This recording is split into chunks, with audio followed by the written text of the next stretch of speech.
dudu.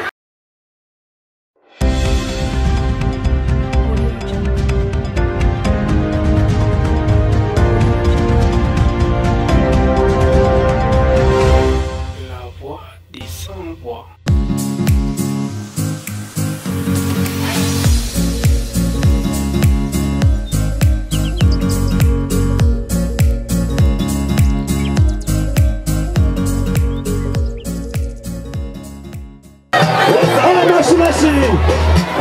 Amashi kuri Mutima comédien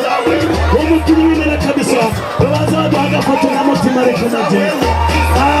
classe yes windura kaka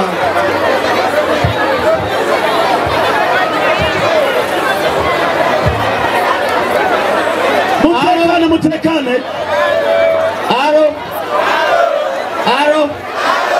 DJ achashira kusitoka yeye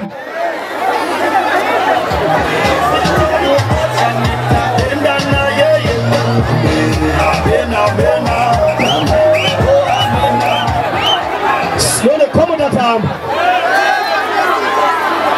Wale basi tena kama tatamu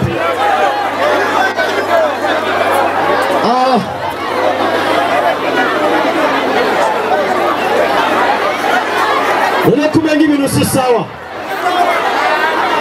ibintu ni sawa Ugereza ibintu ni sawa Habuziki Habuze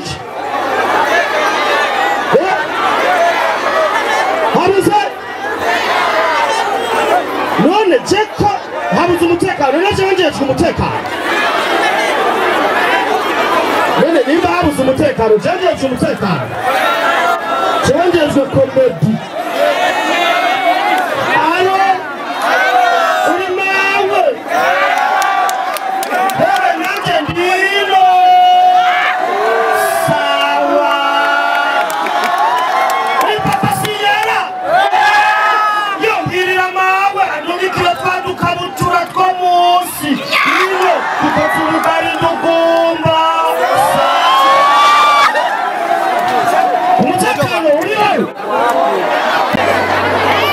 Ibintu n'umuruturutu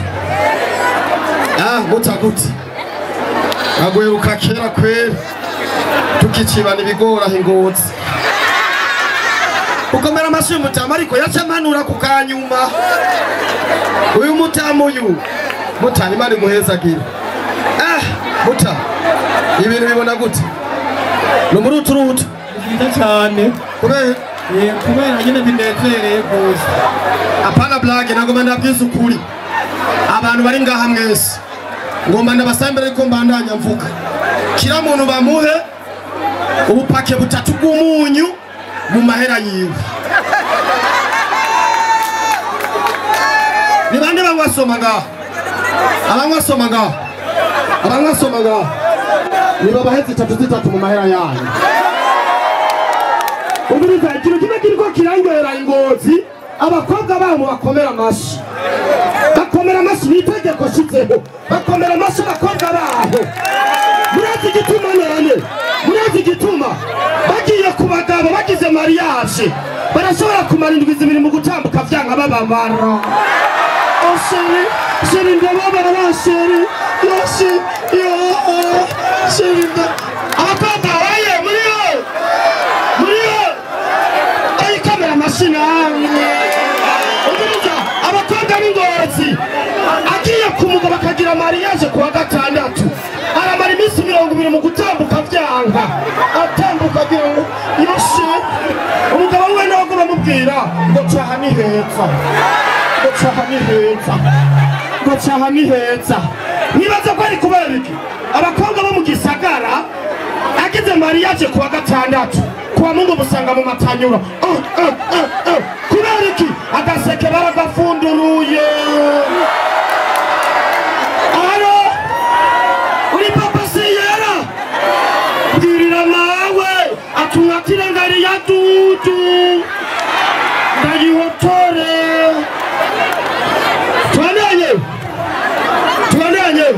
yego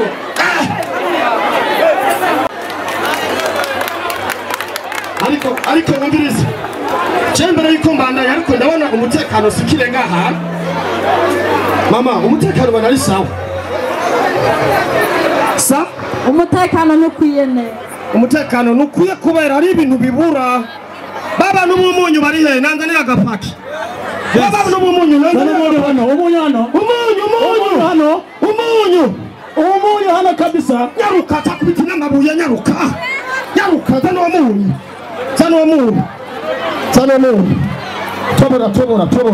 tobora zana beras tobo tegrigas nyaruka manjura ke umiriza kuru umuntu aho mwese maski Ligato. Sila mu kibanza.